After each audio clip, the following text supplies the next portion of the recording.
अली अमीन गंडापुर की फिर मुज़ाकरात की पेशकश। कहा बानी पीटीआई तैयार हैं लेकिन बातचीत सिर्फ फैसला साजों से होगी। मैंडेट के बगैर बनने वाली हुकूमतों को भी साथ बिठा दें।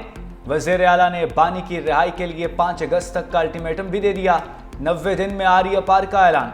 लाहौर में न्यूज़ कॉन्फ्रेंस से खिताब में कहा हमारी गुजारिश को कमज़ोरी न समझा जाए। बानी पीटीआई के खिलाफ मुकदमात जाली और सियासी हैं। कानून सबके लिए बराबर होना चाहिए। हमने कोई गलती की है तो उसकी सजा के लिए तैयार हैं। रियासती अदारे हुकूमतें बनाने, चलाने, गिराने और किरदार अदा कर रहे हैं। 26वीं तरमीम के बाद अदलिया को भी हथकड़ी लगा दी गई। कोई ये नहीं कह सकता कि मैं जवाबदेह नहीं हूं। आपको जवाबदेह होना पड़ेगा।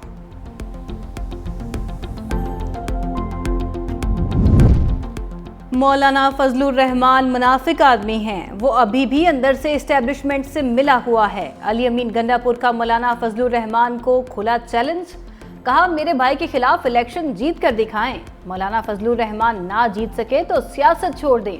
मौलाना कहते हैं हमारा मैंडेट जाली है। मौलाना तो खुद फॉर्म 47 से जीत कर आए।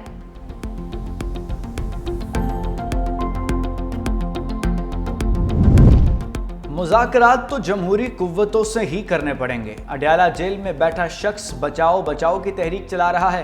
वज़ीर इत्तलात पंजाब अस्मा बुखारी की न्यूज़ कॉन्फ्रेंस।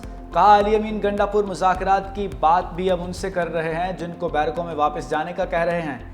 बानी पीटीआई का आर्मी चीफ को खत लिखना NRO मांगने के सिवा कुछ नहीं। अगर अली अमीन गंडापुर कलाशनकोफ बंदूकें लेकर आएंगे तो उसकी इजाज़त नहीं देंगे। अली अमीन गंडापुर एहतजाज की कॉल के बाद अपनी हुकूमत के लिए मोहलत मांग रहे हैं।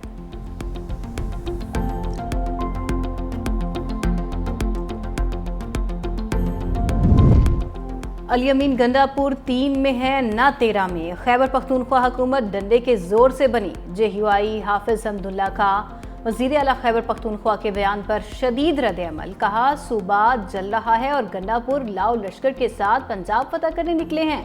मौलाना फजलुर रहमान को फॉर्म 47 का बेनिफिशरी कहने वाले बताएं आप किसके NOC पर वज़ीर आला बने। KP असम्बली में opposition leader doctor Ibadullah Khan भी बरहम। बोले पंजाब के MPA से इजहार यकजहती के नाम पर हजारों गाड़ियां रवाना करना कहां का इंसाफ है। क्या खैबर पख्तूनख्वा के अवाम ने जाओ माल की कोई अहमियत नहीं।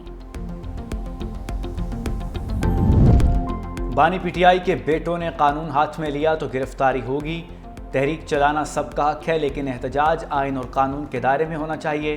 पेशावर में मीडिया से गुफ्तगू करते हुए गवर्नर फैसल करीम कुंडी ने कहा सेनेट का इलेक्शन हमारे लिए ट्रायल है। सेनेट इंतखाबात के बाद अदम एतमाद के बारे में सोचेंगे।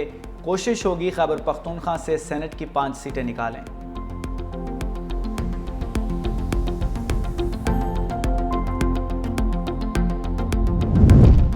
अपोजिशन के मुअत्तल अरकान के खिलाफ रेफरेंस। पंजाब असम्बली में मुज़ाकराती कमेटी का इजलास जारी। इजलास की सदारत स्पीकर पंजाब असम्बली मलिक मोहम्मद अहमद खान कर रहे हैं।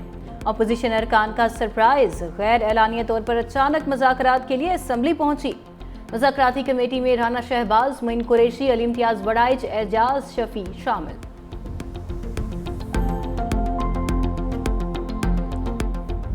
नवाज शरीफ की हुकूमत साजिश के तहत खत्म की गई। मुल्क की तरक्की का पहिया रोका गया। स्पीकर कौमी असम्बली अयाज सादिक की मीडिया से गुफ्तगू। कहा हमारी हुकूमत ने मुल्क को दिवालिया होने से बचाया। चंद अनासिर ने हमारी क़यादत की बीमारी का मजाक उड़ाया।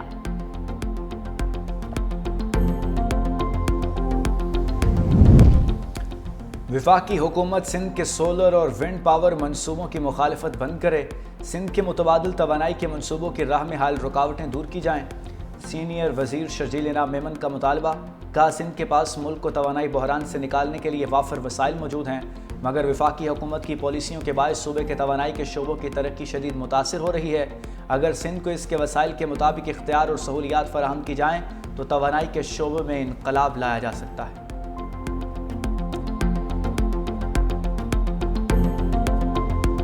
बलूचिस्तान अमन दुश्मनों के निशाने पर भारतीय स्पॉन्सर्ड दहशतगर्दों के हमलों में तेजी। 6 माह के दौरान दहशतगर्दी के 500 से ज्यादा वाक़यात, 133 एहलकारों समेत 257 अफराद जाँ बहक। 238 एहलकारों समेत 492 अफराद भी जख्मी हुए। मुख्तलिफ हमलों में 52 गैर मकामी अफराद भी जान से गए। महकमा दाखिला की रिपोर्ट के मुताबिक टारगेट किलिंग में 100% इजाफा हुआ।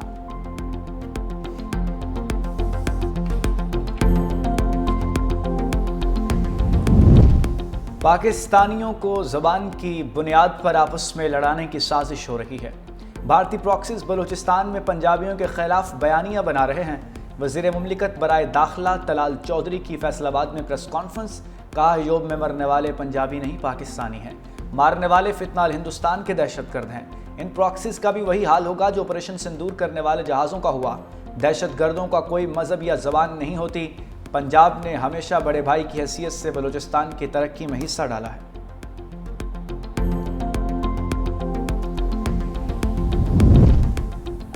संतास मुआहदे को सियासी हथियार बनाने वाला भारत खुद पानी के अदम तहफ़्फ़ुज़ का शिकार। मोदी की जारिहाना आबी पॉलिसी ने चीन को दरियाओं पर एक तरफा इक़दाम का जवाब फराहम कर दिया। मारूफ भारतीय दिफाई तज्ज़ियाकार उत्तम सिन्हा की टाइम्स ऑफ इंडिया में पाकिस्तान के मौक़िफ़ की तायीद। वज़ीर आला आसाम हेमंता शर्मा के मुताबिक भारत का असल आबी तनाज़ा पाकिस्तान नहीं बल्कि चीन के साथ है। अरुणाचल प्रदेश के वज़ीर आला ने चीन के 60 गीगावाट मेगा डैम मंसूबे को शुमाल मशरकी भारत के लिए तबाहकुन करार दे दिया। टाइम्स ऑफ इंडिया के इंकशाफ किया कि चीन 1997 के वाटर कोर्सेज कन्वेंशन में शामिल नहीं, ब्रह्मपुत्रा पर कोई मुआहदा नहीं। दरियाए सिंध में पानी की सतह में मुसलसल इजाफा। घोटकी में 3 खवातीन दरिया में डूबकर जाँ बहाक। तीनों खवातीन का ताल्लुक एक ही खानदान से है। लाहौर की फ़ज़ाओं पर बादलों का राज, मुख्तलिफ इलाकों में बूंदाबांदी। डस्का में चंद मिनट की बारिश से हर तरफ पानी ही पानी। सड़कें नदी नालों का मंजर पेश करने लगी। Bank road, college road, Wazirabad road, circular road पानी में डूब गए। शहरी मुश्किलात का शिकार। राजनपुर में सैलाबी रेलों से दर्जनों देहात ज़ेर-ए-आब। वज़ीराबाद, हाफिज़ाबाद में भी बादल बरसे। अलीपुर चट्ठा में यालाबारी। हेडमराला और गिरदोनवा में बारिश से गर्मी का जोर टूट गया। पेशावर में तेज़ हवाओं के साथ बारिश और यालाबारी। सड़कें और गलियां तालाब का मंजर पेश करने लगी। तरबेला डैम में पानी की सतह में मुसलसल इजाफा। स्पिलवेज तीसरी बार खोल दिए गए।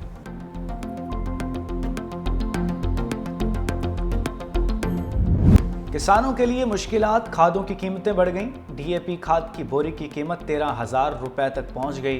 कोयटा में कीमत 13,400 रुपए हो गई। फैसलाबाद में बोरी 13,150 रुपए हो गई।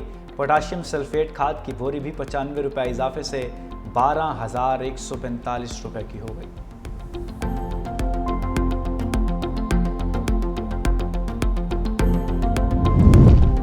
अमेरिका की जानिब से इसराइल को तस्लीम करने का कोई दबाव नहीं। अमेरिका में पाकिस्तानी सफ़ीर रिजवान सईद शेख का डैलस में तकरीब से खिताब।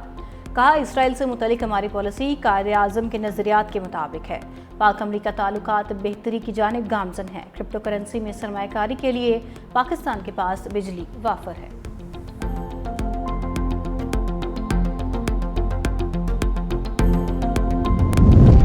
गजा में फ़लस्तीनियों के लिए कदम कदम पर मौत। इसराइली फ़ौज की बमबारी से मज़ीद 60 फ़लस्तीनी शहीद। खान यूनिस, ईद अल बरा और बैतुल हय्या में खुराक के लिए जमा 27 फ़लस्तीनी लुक़मा अजल बन गए।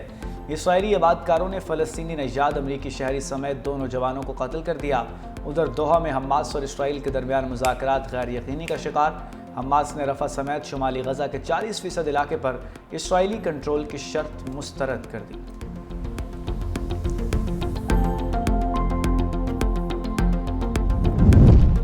नेतन्याहू ने इक़्तिदार बचाने के लिए गजा जंग को तूल दिया। न्यूयॉर्क टाइम्स ने भांडा फोड़ दिया। रिपोर्ट में खुफिया दस्तावेजात और जंगी मंसूबे की तफसीलात भी शामिल। नेतन्याहू ने आलमी दबाव के बावजूद जंग ख़त्म न होने दी।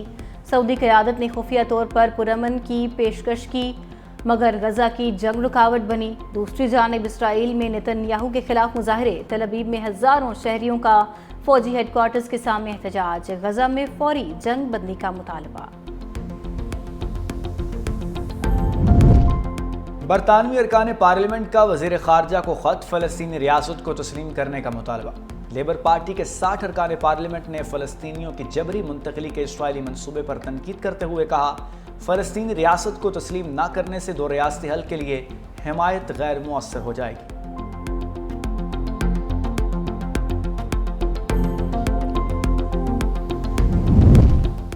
जनूबी चीन के सूबे फौजियान में बारिशों का 64 साला रिकॉर्ड टूट गया। नशेबी इलाकों में सैलाबी सूरत हाल पैदा हो गई। सड़कों पर दरख्त गिरने से आमदोरफ्त मुतासर।